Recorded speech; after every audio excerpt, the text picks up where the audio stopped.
Competition is the engine of development of science, industry, trade.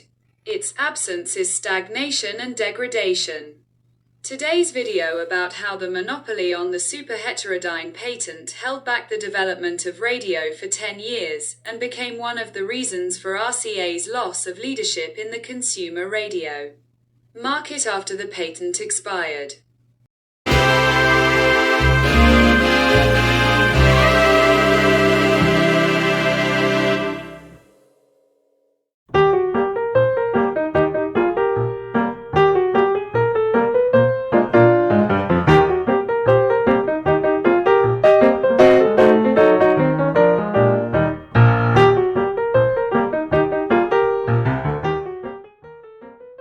The history of the creation of the RCA company is somewhat reminiscent of the creation of the German corporation Telefunken.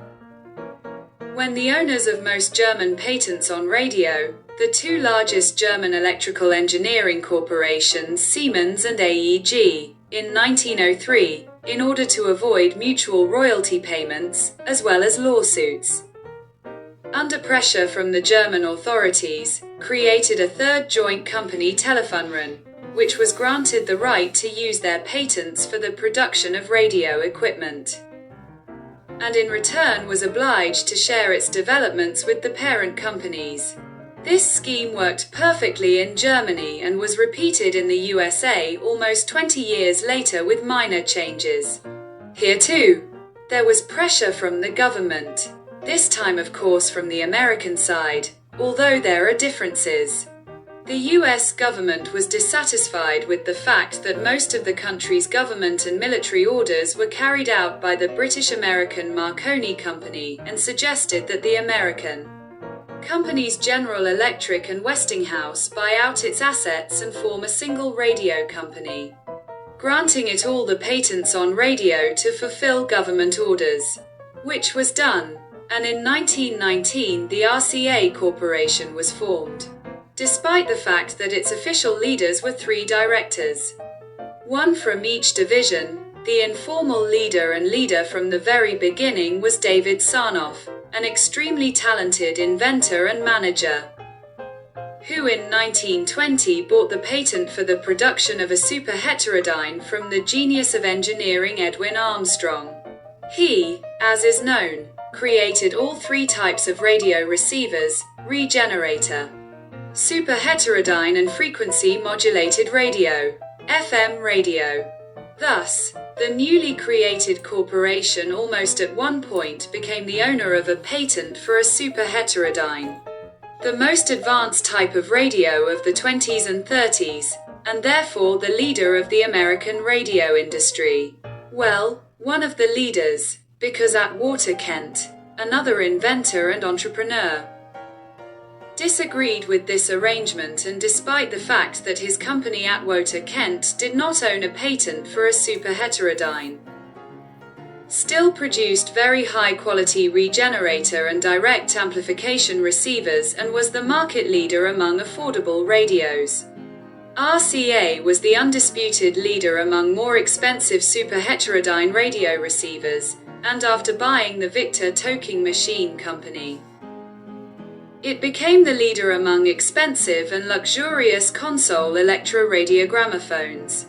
It seemed that all competitors were far behind. You can reap the harvest from successful deals and get super profits.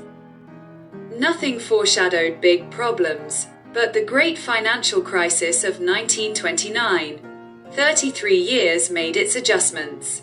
Almost instantly, the demand for large console electrogramophones and radiograms disappeared, and the demand for expensive console superheterodynes was severely limited, in order to somehow stimulate the demand for radio. The US government initiated legal actions against RCA with the requirement to provide competitors with access to the superheterodyne patent, and in December 1930 the monopoly right to the patent was cancelled. These 2 factors forced RCA to urgently develop and in 1931 release on the market an equally high quality, but much cheaper 8-tube desktop superheterodyne model R7 and its console version model R9. According to RCA's agreements with General Electric and Westinghouse. These two divisions of the Triune Corporation also released the General Electric S22 and Westinghouse WR-10 Columette 8-tube radio receivers of the same chassis type, but with their own case variants. This line of affordable supers came at a very timely moment, because in the same 1931, RCA's main competitor Philco released its revolutionary superheterodynes of the 70 and 90 models, which instantly became bestsellers and, together with the fantastically successful bestseller of the 20 model of the previous year, made Philco the new sole leader in the US radio market for the next 24 years. So RCA first let Philco, and then Zenith, pass ahead, and throughout the 30s was only in the top 5 largest manufacturers of consumer radios. However, for the sake of justice, it must be admitted that David Sarnoff at this time was already fascinated by a new idea, electronic television, and directed all the company's efforts and resources precisely towards this promising direction. Today we will consider the same type as the RCA Superette R7 radio receiver model WR-10a Columette from the Westinghouse division, which also hit the market in 31. But had minor changes in the design due to modernization. The output radio tubes triodes Type 45 were replaced with Pentodes Type 47, and the design was changed, everything else, without changes. This is an 8-tube super with a 2-stroke powerful audio frequency amplifier and a large speaker with a diameter of 27 centimeters, clearly disproportionately large for such a small body. Of course with electric bias, which significantly increases its sensitivity. As a result, despite the not small size of this radio, it sounds like an adult console radio. Interestingly. But in the console version of this radio model Superette R9 from RCA, a speaker of the same type and size was used. According to subjective estimates, the amplifier power is at least 6 watts, and in any case it is significantly higher than the power of all other previously tested European radio receivers. Interesting features are the rather low value of the intermediate frequency of only 175 kHz, and the use of an anode detector is no longer surprising. At the turn of the 20s and 30s this was the norm. There is also a high-frequency amplifier here, for a middle-class radio in the USA, in a country with huge distances. It was a mandatory attribute. There is only one frequency range, medium wave or broadcast, as is known. In the USA there was no radio broadcasting on the long wave band, and it was used only by the Meteorological Service for weather forecasting. And the short wave band in 1931 was just beginning to gain its popularity, so the first radio receivers with a built-in kH band began to appear only the following year. Of course, there is no automatic gain control here either, so there is a need for constant monitoring of the sensitivity and volume levels, as has been emphasized more than once. The era of searching for the most optimal concept is the most interesting time for a researcher of history. This radio receiver has its own interesting technical features. Among them are the 3-section variable capacitor and the intermediate frequency cascade circuits hidden in the basement of the shielded and interference-protected chassis. But the location of the input antenna circuit on the top of the chassis, and especially the complete lack of shielding, surprised me. But after looking at the diagram, I understood. The circuit is grounded by DC voltage, so it is not very susceptible to interference, especially since it is possible to connect a symmetrical dipole antenna. The most notable feature of almost all radio receivers of the early 1930s is a tiny scale window. through which only a conditional tuning scale is visible in the range from 0 to 100 units, without any values of the radio station frequency or the length of the radio wave. Let's not be too picky. Let's take this drawback for a temporary growth spurt, after a year or two, with the advent of the shortwave range. More informative and user-friendly scales began to appear in radio receivers of this class. A few words about the design. Despite the need to reduce the cost of production and optimize costs during the crisis, the body of this radio receiver is made of solid wood, no plywood or even veneer. It feels like this is a product of a company that until recently produced elite radios without a hint of economy. Well, I'm not surprised by its great weight. Even more massive and beautiful is the same type of twin from General Electric, but in the most massive and cheap RCA Superette R7a, symptoms of optimization are already felt. I will not bore you further with details that may not be interesting to you, and will move on to a brief demonstration of the operation of this unique radio in many contexts.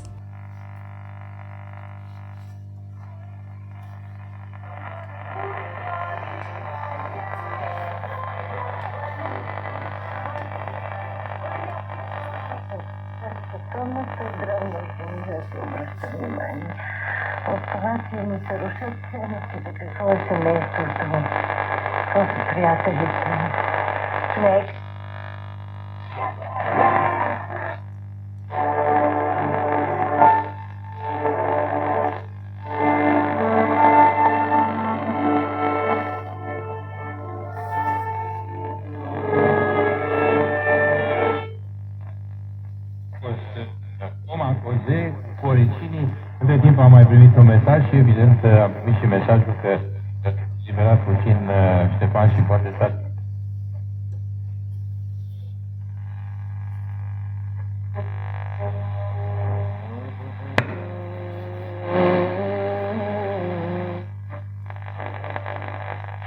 Eu adus pentru...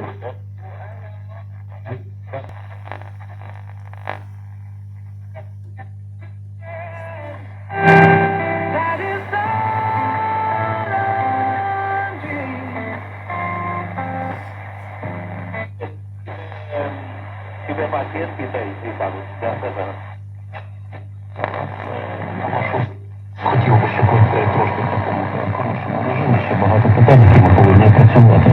У нас після рашистських ракетних обстрілів з березня минулого року була установка, генеральна лінія розукруплення енергогенерації.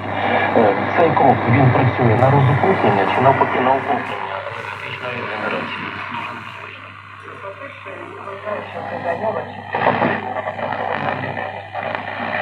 Тому що система ставить машини для турбінного обладнання. І це реактор сильно комплексний. І російського донорів. Sì, neri per caso.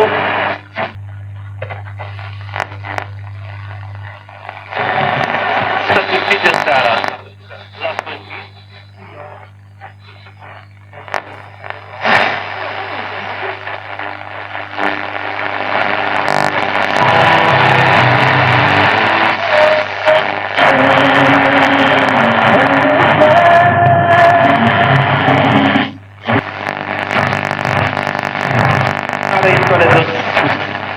Cum avea, nu s-a întâmplat până acum. Foarte bine, au făcut foarte bine. Nu, e o idee bună, din multe motive, niciuna fair play să fie cumulată cu celelalte, pentru că celelalte se refereau strict la o melodie pe care o cântă omul de 2-3 ori sau de 4. Era vorba de o colaborare cu altcineva, dar trebuie să te întreb...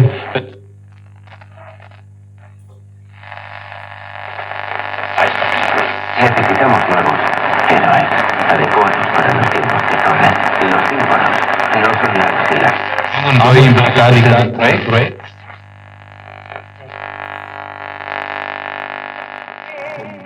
This concludes this review. If it was interesting, from you like, comment, subscribe. See you next week. We will continue the review of American superheterodynes of the early 30s.